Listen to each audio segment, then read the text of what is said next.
Bismillahirrahmanirrahim. Assalamu alaikum. Welcome to Newsroom. I'm your host, Omar Khalid. Today is Monday, the 27th of May 2024, and these are the stories that we will be highlighting through the course of the show. We'll begin with the statement that has emanated from our Minister for Interior yesterday in a press brief that he gave, and of course he again has intensely talked about in detail about what happened in March when Chinese engineers were targeted.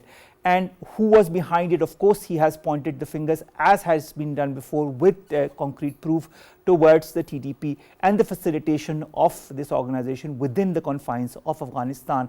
This has been said time and again by the Pakistani side to the Afghan side to stop the usage of such elements that are creating havoc in Pakistan.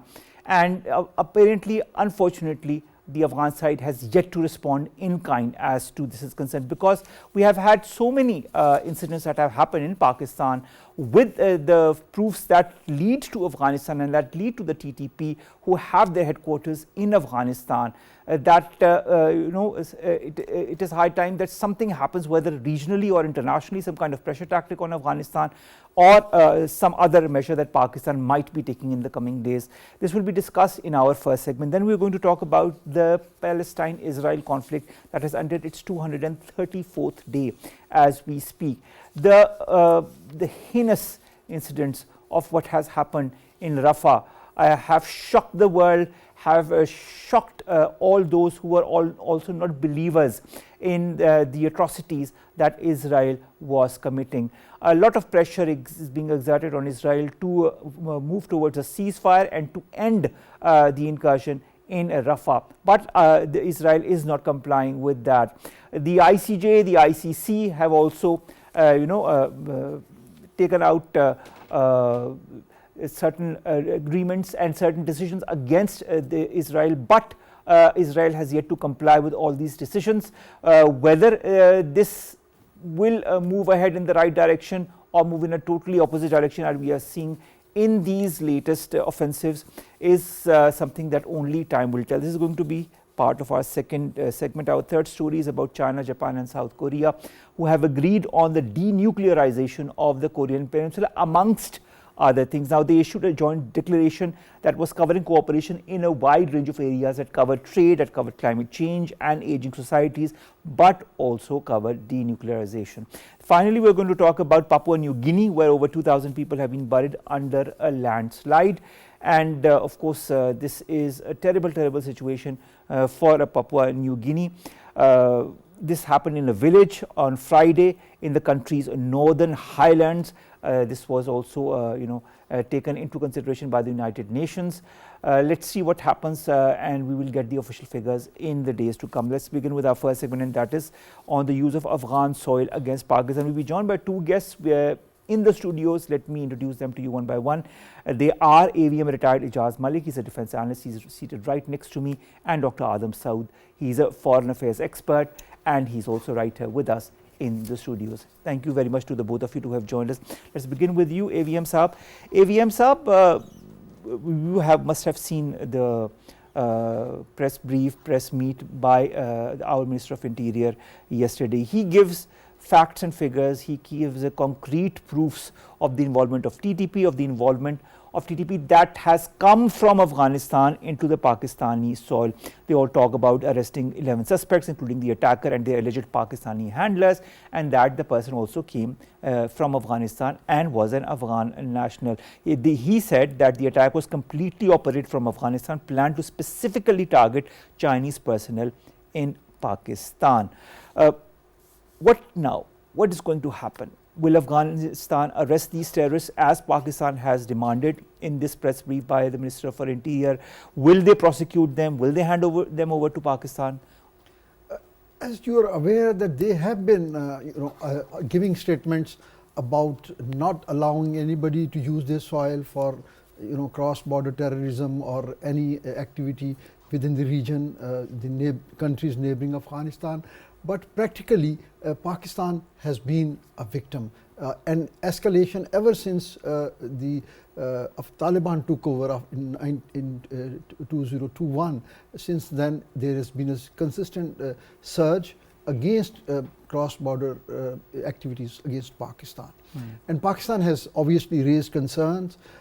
We have conducted a strike also rightfully, because we had obviously very solid evidence, and I think the time has come where we have to revisit our Afghan policy, wherein not only we see the dimension of operational options that we have as a sovereign state, and secondly we have to somehow make the Kabul regime realize that they cannot take Pakistan for granted. Well, AVM sir, we have said it time and again. We have sent delegations, we have given statements, we have given them proofs, tangible proofs of the involvement of the TTP that is within the Afghan soil. They refuse to accept it. Adam Saud sahab, Minister demands the Afghan interim government arrest 3 alleged terrorists named Bakhtiyar Shah, Qari Abdullah,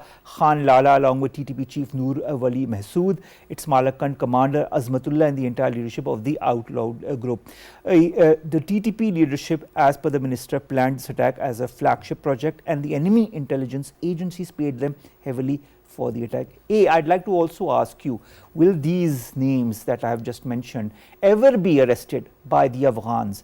B, who is this enemy intelligence agency that our minister was referring to? Well, thank you very much. Responding to your first question, I think no. They're not going to arrest those people, because in fact they're harboring those people, the terrorist elements which are taking action against the Pakistani, not only the security installation and personnel, but against the civilians as well. We have seen the rise of terrorism in Pakistan, or all the terrorist activities in 2023 particularly, and there are reports where they have given the figures that the terrorist activities in Pakistan, they surged by 67% in 2023 comparatively to 2022. So it means, and most of these activities, their origin is in Afghanistan.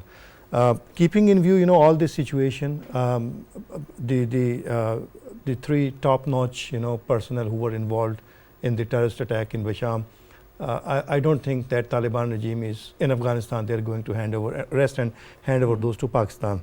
Secondly, when you talk about the whole situation, the unfolding situation in the region, where you pointed out towards some intelligence agencies, maybe they are against or the anti-Pakistan intelligence agencies, again I think there is no doubt into it.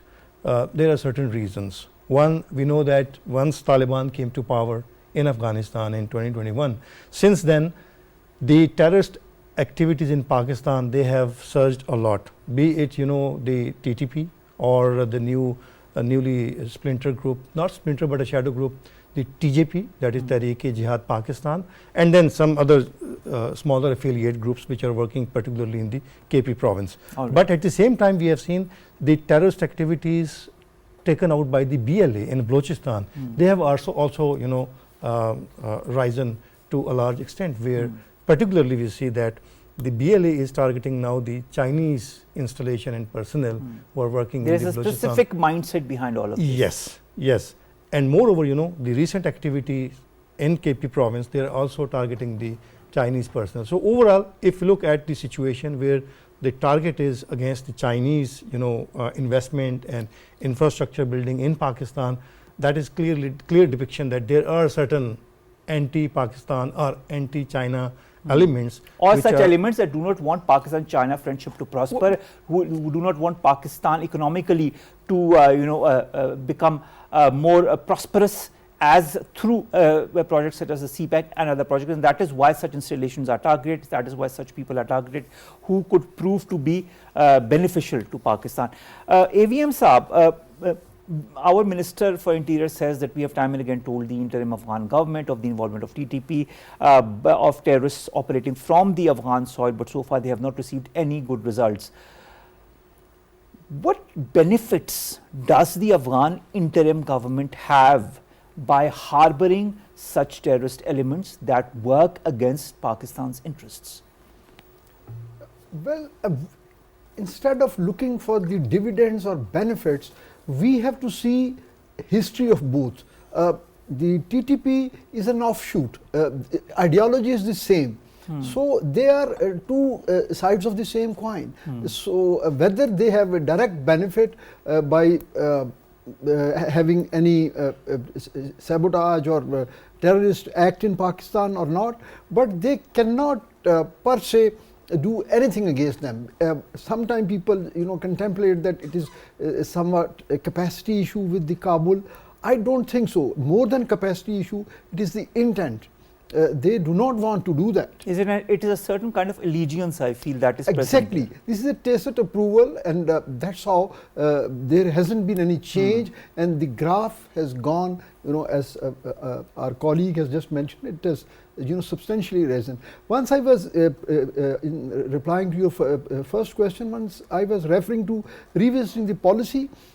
For example, other than the operational domain, we should, I think, look for some ways to leverage our status of a transit state for Afghanistan. While the Article 1 to 4 and 1 to 5, they allow certain rights for the landlocked countries, but all those facilitation in transportation from the seaports from the transit state, which are in this case Pakistan and Afghanistan being the landlocked country, it is through bilateral arrangements. We have an agreement with Afghanistan in 2010. So I think there should be some, I am not an international law expert, but I am sure there must be some provision under international law where we can use that clause to our benefit.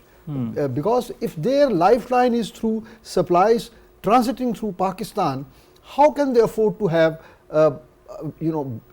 such hostile relations with Pakistan? All right, AVM Sahib, it's a good option. What other options, Adam Saud, do we have as far as this current imbroglio is concerned? Our minister says that the government is going to take a unilateral action if Afghan government does not cooperate. What options does Pakistan have, apart from the option that AVM Sahib has? Well, actually, I think we have very limited options, keeping in view the current scenario. Yes, we have gone for agreements, negotiations. We tried to persuade them. We even, did strikes in Afghanistan.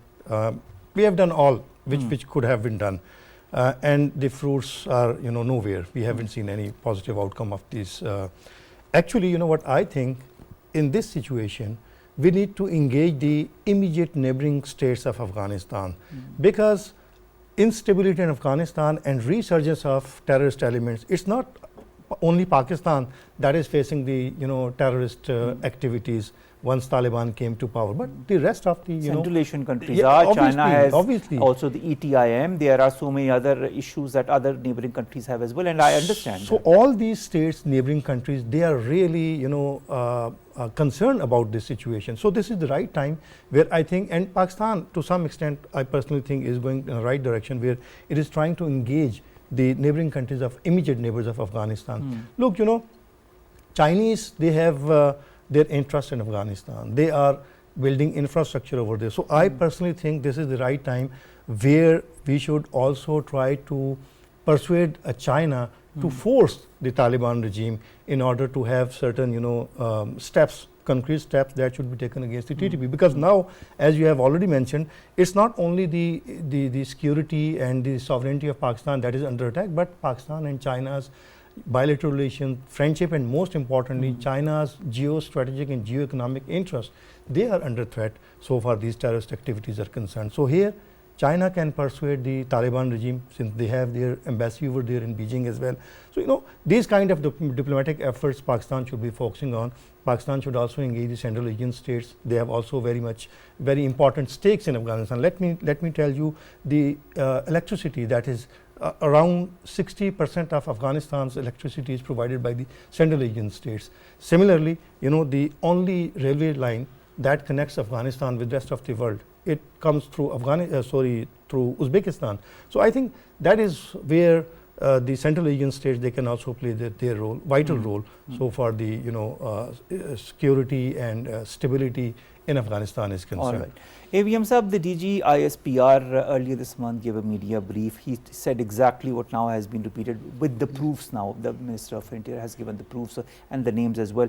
But of course, earlier this month, the DG ISPR had talked about this whole incident in Bisham, in which there was tangible evidence that Afghanistan and TTP elements emanating from Afghanistan were involved.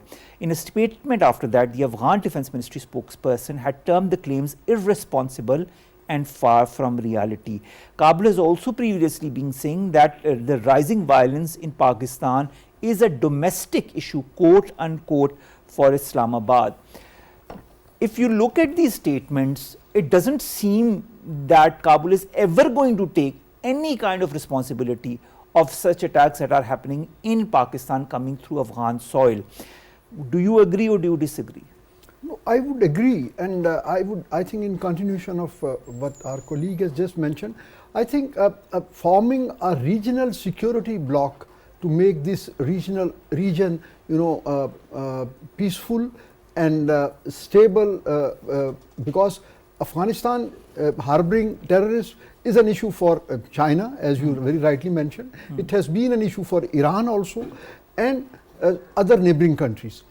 And in addition to posing threat to the geo-economic, BRI or CPEC.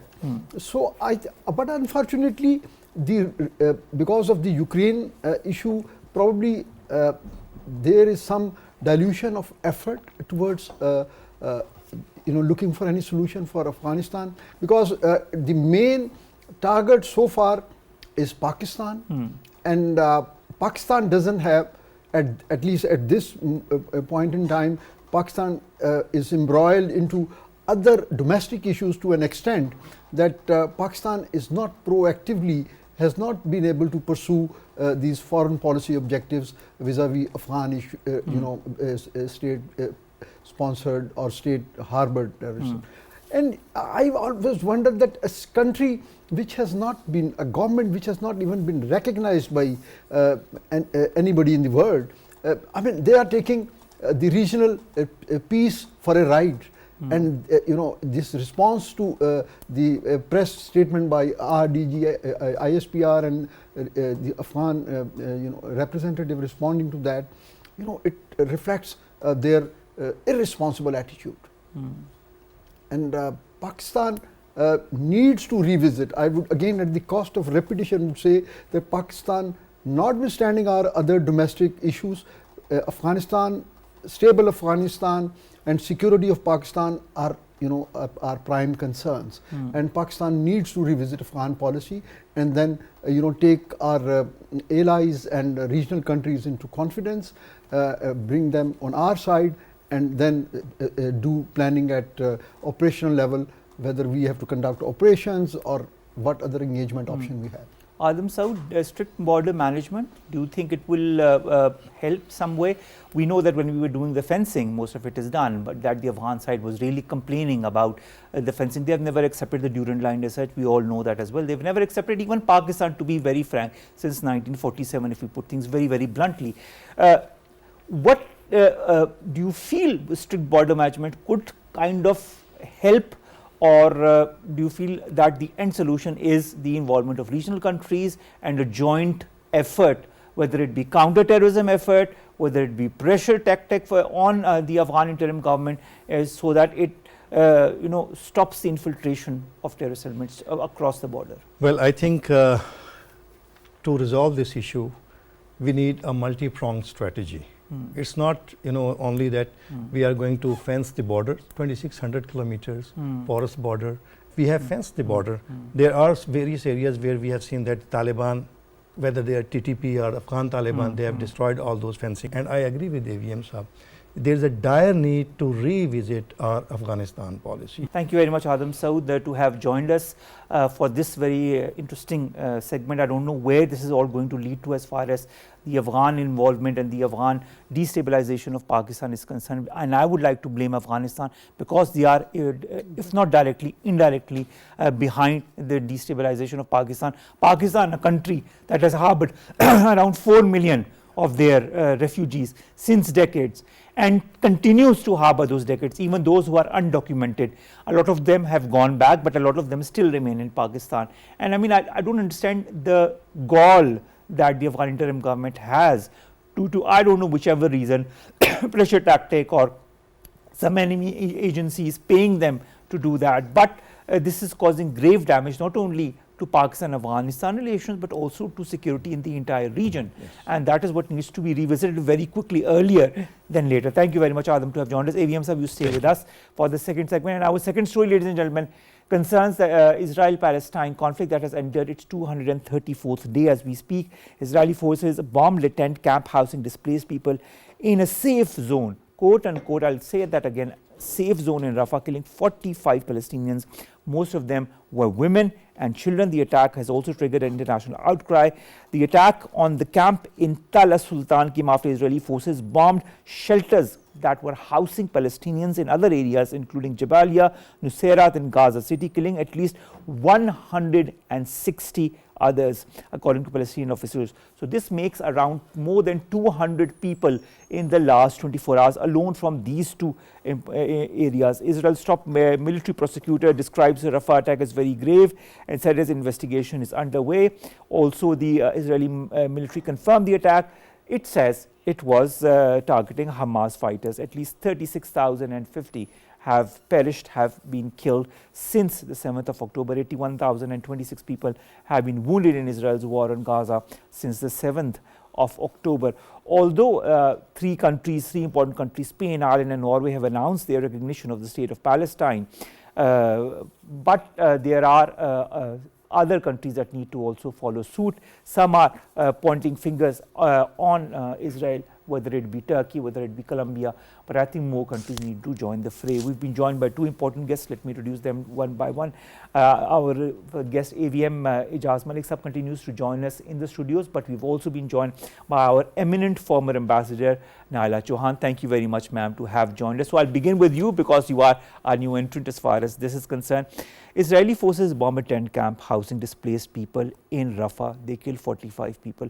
Then they kill 160 others in Jabalia, Nusayrat and Gaza City. Although the Israeli military prosecutor says the Rafah attack is quote unquote very grave and that investigation is underway, I'd like to understand why why do such incidents happen in the first place? You cannot go back and say, oh, this was a very grave incident when you allow such incidents to happen in the first place. When will Israel stop in your point of view? Well, there are two questions in this question. Firstly, how can it be allowed? The thing is that they are not allowed, they just do it. They are violating international law. They are violating all international norms. If their representative says that how could this happen, we'll do investigation, that is an eyewash. Trying to pretend that they didn't have anything to do with it and it just happened. It's by design, it's not by default. I agree with you. AVM sub Turkish President Recep Tayyip Erdogan says his country is going to do everything possible to hold barbaric Netanyahu to account over the deadly strikes in Rafah. He says, and I quote, the whole quote was, we will do everything to hold these barbarians and murderers accountable who have nothing to do with humanity. Can joint international action help? It hasn't helped so far, has it? But I think now the sane voices are audible and they are loud and clear. This critical mass has been created against Israel's atrocities in Gaza. So I think in coming days there could be a change in the environment which allows the international community or a part of that international community to come together and exert that required pressure which could help resolve or de-escalate the issue. I think there is a silver lining in this. All right. Naela Chohan Sahiba, Qatar's foreign ministry issues a statement saying that the latest Israeli attack on Rafah could hinder the mediation efforts that are going on to reach a ceasefire and exchange deal for Palestinian prisoners and Israeli captives. What is the outcome of these talks? We've been hearing of these talks since quite some time, and they're off again, on again, stalled, not stalled, working, not working. What's going to happen with these talks eventually? Talks are very important, I must confess. And they have borne results, but short term, because the mediation target was also short term, to have a ceasefire, to get them humanitarian aid, for which there was exchange of prisoners or hostages or whatever you may call them. So that system has saved a few lives. So they are important, but how far will it take them remains to be seen, because now I think the world conscience has been shaken. The brutality with which Israel is continuing to violate international law, to violate ICJ decision. Now they are talking about taking it to ICC, International Criminal Court, in which all these individuals will be taken responsible. But there's already in the ICC, you remember that the chief prosecutor has requested for arrest warrants for Netanyahu and the defense minister, which we haven't seen happening, but at least this step has taken place. Then the decision that happened on Friday by the ICJ that explicitly told it to stop the this what is called genocide. This is not the first time that the ICJ has intervened. Even the last time it intervened, Israel did nothing. So it will not even do anything this time as well. Israeli officials also promised to continue the attacks on Rafah and Gaza and build the illegal settlements in the occupied West Bank. Where do the Palestinians go then in that case? They can't go in Rafah, they can't stay there. If they go back in Gaza, they are bombarded again. Where do these poor people whose land this is go?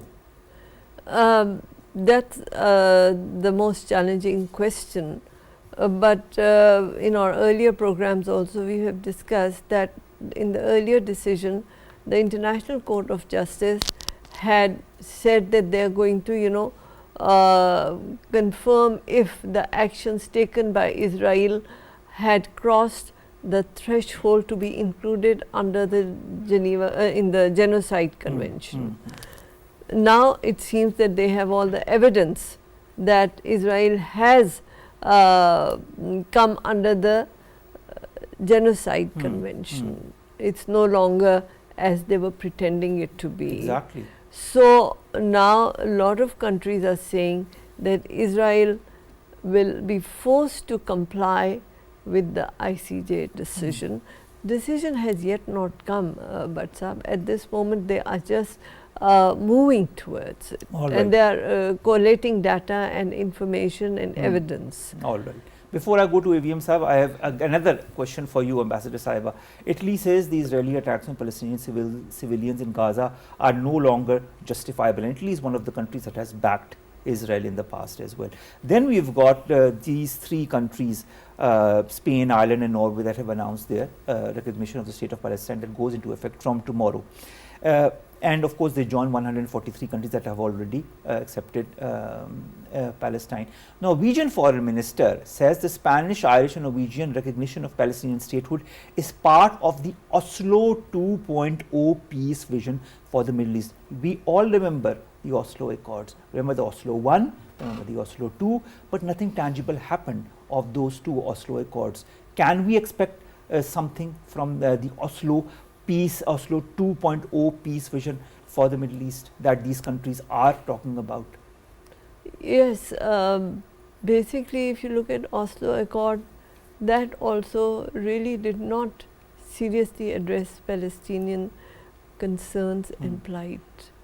There was a lot of, and later history reveals that a lot of facts were concealed from the Palestinian delegation.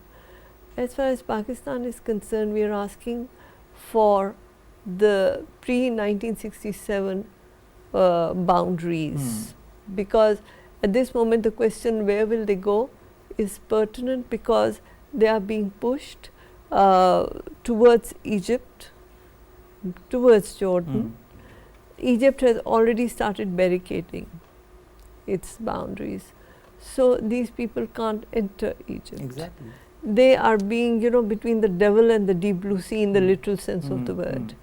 So, it has to be a revision, because it seems that Netanyahu's agenda is to take the whole area as the greater Israel.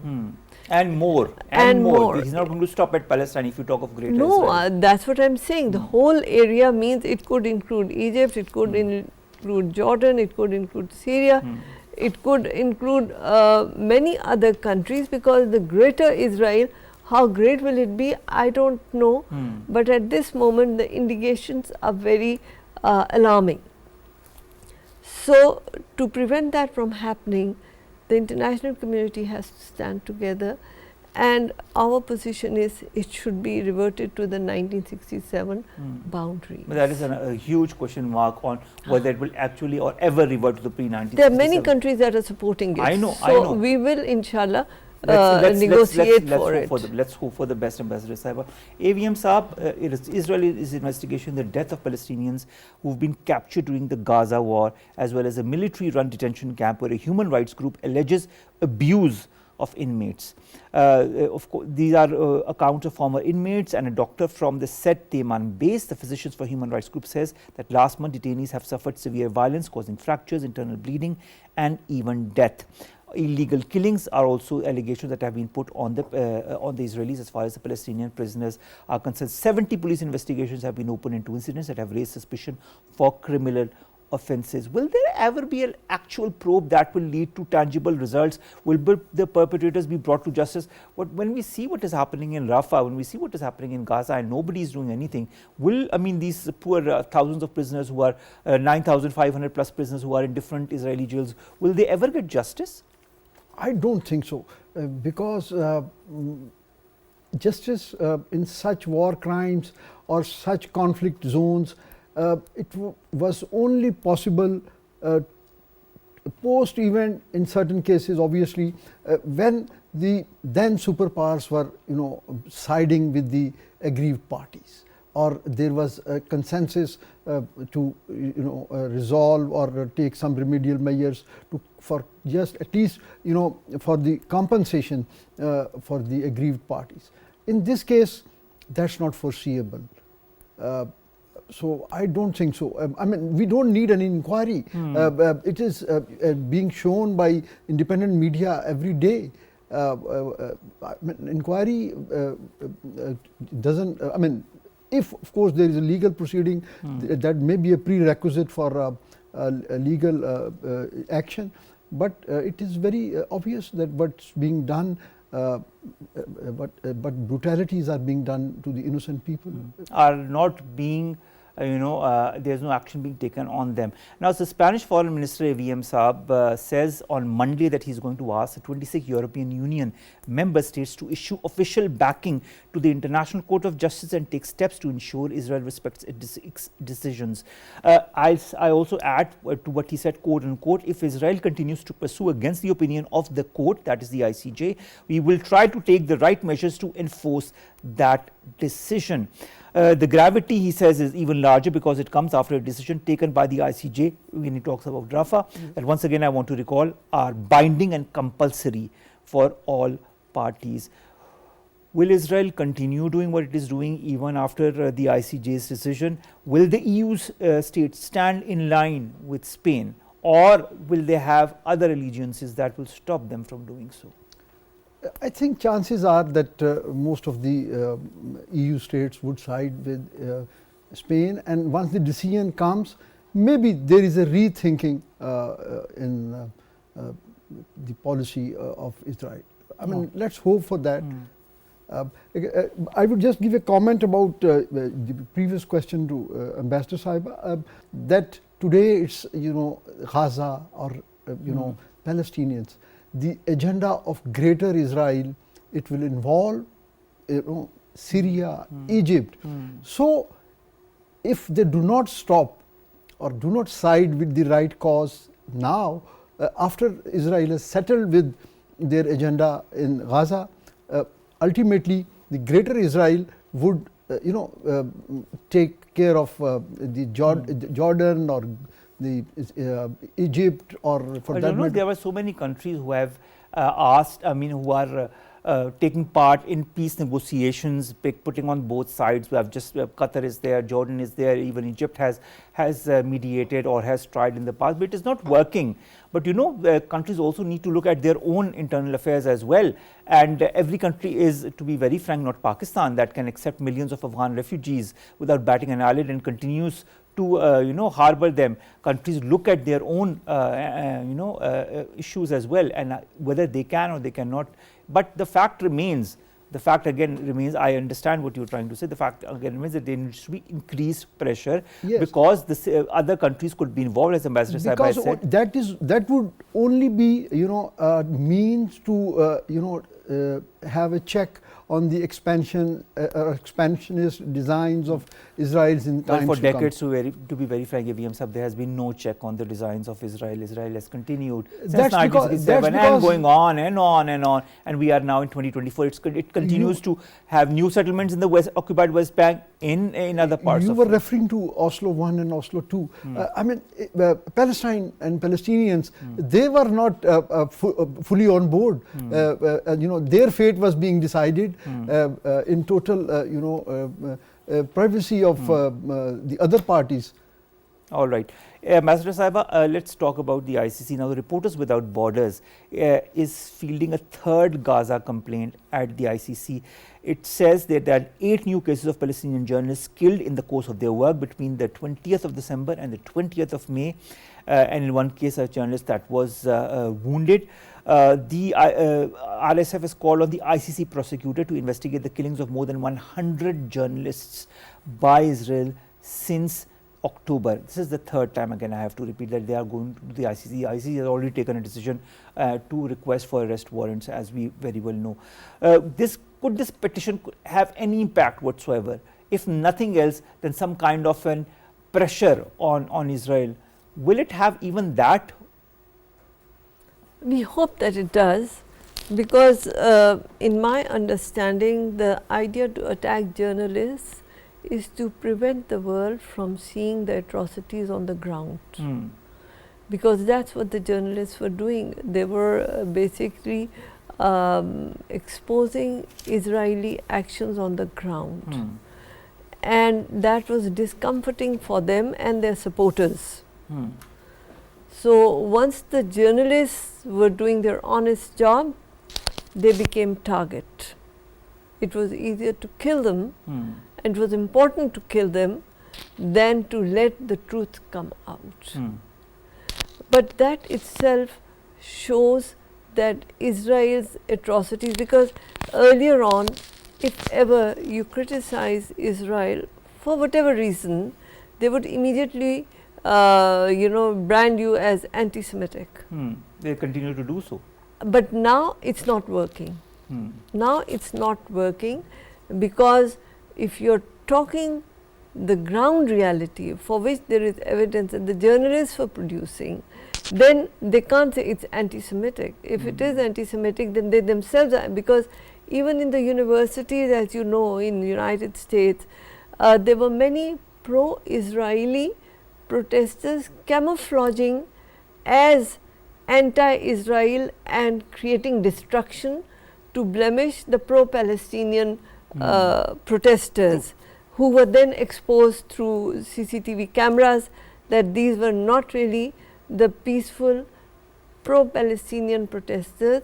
These were the Trojan horses that went in to create such Trojan horses have existed, and they will continue to do so until there is a joint effort by the EU and also by the biggest ally of Israel, that is the US, in order to stop this brutality, genocide, crimes against humanity, and so on and so forth, because this is becoming too big for this century, and this is too blatant an exercise that is being perpetrated by Israel, and it is showing the world that we can do whatever we want. You can take out whatever decision you want, but we will continue to kill people to our behest and to our desire as long as we want. Thank you very much to the both of you, Ambassador Naela Chohan Sahiba as well as AVM Ijaz Malik Sahib, to have joined us. Kindly stay on with us for just 2-3 minutes till I end this show. Let's come to our last two stories. The first concerns South Korea, China and Japan that have issued a joint declaration of their first summit in 4 years. They covered cooperation in a range of areas from trade to climate change and aging societies. Statement was agreed after all the three leaders, the South Korean president, Japanese prime minister and the Chinese premier, held a three-way summit for the first time in more than 4 years.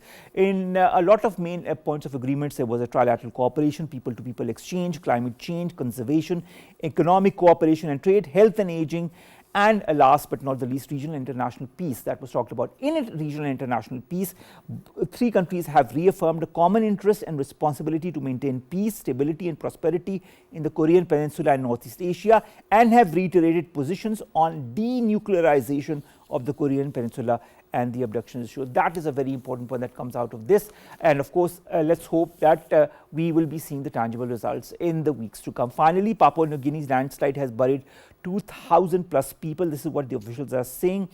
Just getting to know the survivors has proved to be an enormous challenge with a blocked highway and unstable ground. This is a landslide that has smothered a Papua New Guinea village and work camp on Friday in the country's remote northern highlands.